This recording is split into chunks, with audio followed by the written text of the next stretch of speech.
अस्सलामुअलैकुम नाज़रीन, JN news HD के साथ मैं हूं नाइला भट्टी। नजर डालते हैं आज की अहम खबरों पर।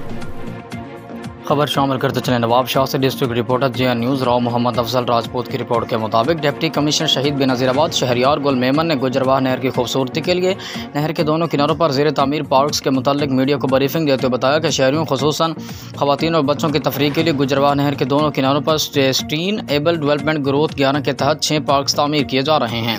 इन पार्कों में बच्चों के खेलने के लिए झूले लगाए गए हैं, उनमें खाने पीने के लिए टिक शॉप्स बनाए जा रहे हैं और वॉक के लिए 2 किलोमीटर वॉकिंग ट्रैक भी बनाया गया है, जबकि दोनों किनारों पर तामीर किए गए पार्क्स को आपस में मिलाने के लिए नहर पर 2 पुल भी तामीर किए जाएंगे। पार्क्स में आने वाले शहरियों की गाड़ियों के लिए 4 पार्किंग एरियाज़ बनाए गए हैं। रोशनी का शानदार इंतजाम किया गया है। कल 500 लाइट्स लगाई गई हैं, जबकि जेंट्स और लेडीज़ के लिए बैतुल खला भी तामीर किए गए हैं।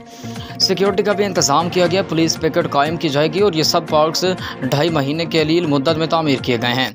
अब नवाब शाह के शहरी इन पार्क्स की खुद रखवाली करें। ये पार्क्स म्यूनसिपल कॉरपोरेशन के हवाले किए जाएंगे, जबकि उनकी मेंटेनेंस के लिए ADC 1 की सरबराही में कमेटी बना दी गई है, जो कि पार्क्स को मेंटेनेंस का ख्याल करेगी।